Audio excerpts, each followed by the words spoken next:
like to start off with saying that I didn't realize how many titles I had to my name till I was 21. I knew I had dyslexia because that one was very obvious and very apparent, and I did the research on why I spelled this way. The thing is, Missy just couldn't understand why everybody else didn't spell like she did.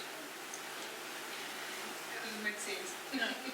She had it right, everybody else had it wrong. Yes, as is. What's the problem?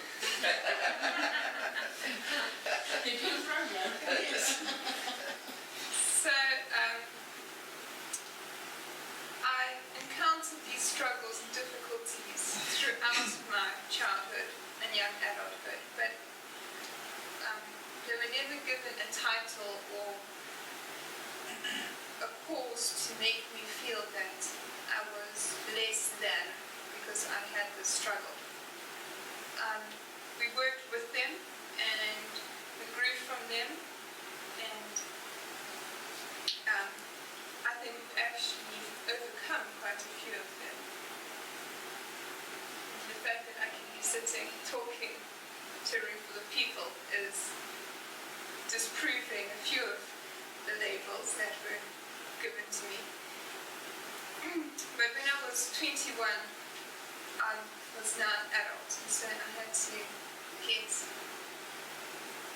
an awareness to what the medical arena had labeled me as for future management and responsibility.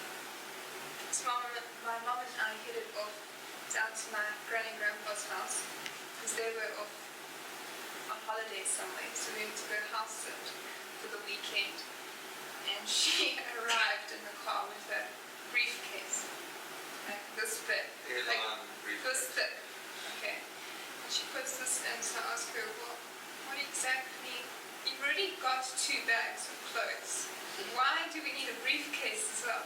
She said, no, that's the medical records. Okay, well, we're in for a long night then, obviously. So we headed off and we slowly worked our way through all the records and all the doctor's letters and the remarks and comments and everything else from when I was just a little baby all the way through. And it was quite shocking to see what man had laid out for my life, and to see the labels and the prescription for how I am supposed to live, which is completely opposite to how I was living, and limiting me and what God could do through what He was doing. So you had this evening of all this revealed to you. Yeah, and I'm very grateful that it was only shared with me at this time of maturity now. Because I think if while I'd been growing up, if these labels were thrown at me every time I was having a struggle or a difficulty, they can almost excuse bad behavior. Because if I was having a little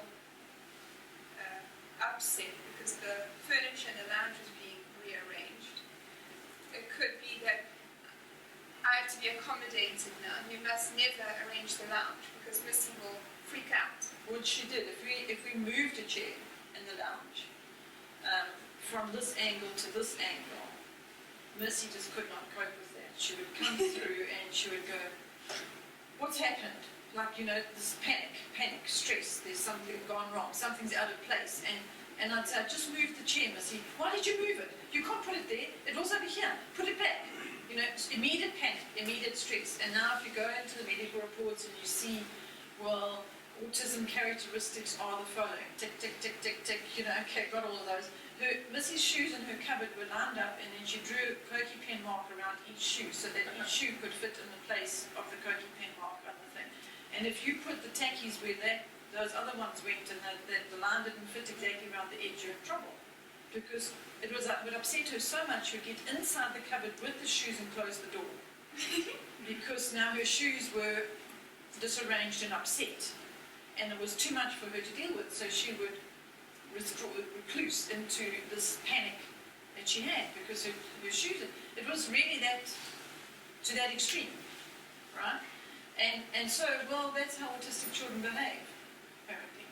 So you can just excuse it and accommodate the child forever, and then I would never have been able to function as an adult because I wouldn't have been taught how to handle a situation like that. If I come into a room and the chairs were also nicely loaded up this morning, had to get rearranged into a curve, that would have been too much for me, and I would have gone into a state and then shock and then hyperventilate and pass out. How is it really now, even as an adult? If things are not how they need to be in your way.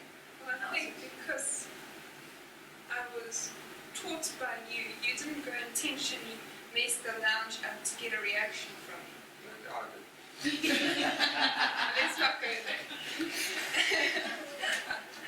So you taught me how to handle myself in that situation and how to. So I still have the anxiety. I can still feel the tension and the stress, but I've been taught, and That's exactly what I wanted to point out. Is the conditions, the labels, they could still all be there. Okay, so Missy still deals within her character and her personality and her story. She's still what you could call a difficulty and struggle. She's still sitting as an adult, has that. However, she's learned to conquer it in a way and be victorious in it and through it, so that those things cause her to actually depend on God, to actually call on God and actually say, okay, Lord, I need you to help me here. And then suddenly she finds that no matter what her struggle is, God takes over. so instead of reducing myself and going into my shell and no one can touch me and I can't talk to anyone, I'd rather go into the Spirit and let Him